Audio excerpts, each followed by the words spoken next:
RSC news channel యాజమాన్యానికి, సిబ్బందికి, అలాగే ప్రేక్షకులకి, ముస్లిం సోదరిమణులకి అందరికీ రంజాన్ శుభాకాంక్షలు.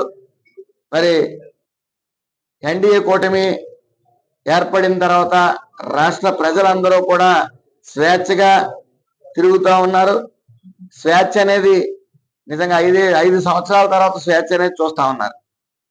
ఏదైతే వెంటిలేటర్ మీద ఉందో ఈ రాష్ట్ర ప్రజలందరూ కూడా, ఈ రాష్ట్ర ప్రభుత్వం వెంటిలేటర్ మీద ఉందో దాన్ని ఊపిరి పీల్చుకుని ఇలా చేశారు నారా చంద్రబాబు నాయుడు గారు, పవన్ కళ్యాణ్ గారు, లోకేష్ గారు.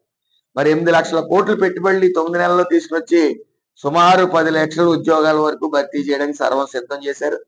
ఏదేమైనప్పుడు అలాగే అభివృద్ధి పదంలో ముందంజలో ఉంటా ఉన్నారు. మరి అలాగే ఈ ఆంధ్రప్రదేశ్ సువర్ణ ఆంధ్రప్రదేశ్ గా చేసేందుకు 24/7 శ్రమిస్తా ఉన్నారు. వారికి ఆయురారోగ్యాలు ప్రసాదించాలని భగవంతుని కోరుకుంటూ, అలాగే రాష్ట్ర ప్రజలందరికీ కూడా, ముస్లిం సోదరిమణులందరికీ కూడా సుఖ సంతోషాలతో ఉండాలని, అలాగే ఆయురారోగ్యాలు ఆ భగవంతుడు ప్రసాదించాలని మనస్ఫూర్తిగా కోరుకుంటా ఉన్నాను.